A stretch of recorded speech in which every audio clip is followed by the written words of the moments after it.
అందుకని చెప్పి అక్కడ మా కాంగ్రెస్ అభ్యర్థి గెలవడం జరిగింది. అది వెంటనే జరిగింది, ఇంతకాలం జరిగింది. కాబట్టి ఇలా కాళేశ్వరం నిండా అంటే ఒక అందులో ఎన్ని నీళ్లు ఉన్నాయో అంత పాపాలు మూట కట్టుకున్నటువంటి బీఆర్ఎస్ను ఇంకా ప్రజలు ఆదరిస్తారని ఎట్లా అనుకుంటారు అని మీరు అనుకుంటారు.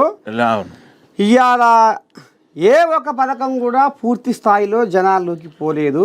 అవి మధ్యలోనే ఆగిపోతున్నాయి.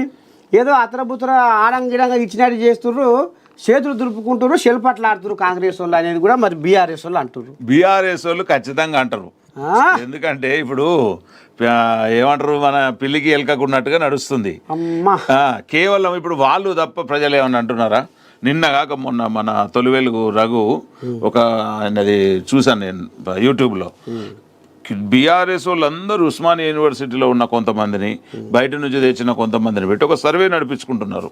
అంటే మా పరిస్థితి ఏంది అని.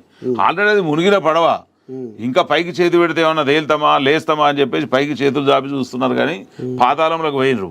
ఇవాళ వాళ్ళు ఎన్ని సర్వేలు చేసినా ఏది చేసినా కాంగ్రెస్ పార్టీ ప్రజల పార్టీ. ఏదైతే ప్రజలకు హామీలు ఇచ్చిందో అక్కడ బడ్జెట్ ఉన్నా లేకున్నా ఏం జరిగినా మేము గుంజుకొస్తున్నాం.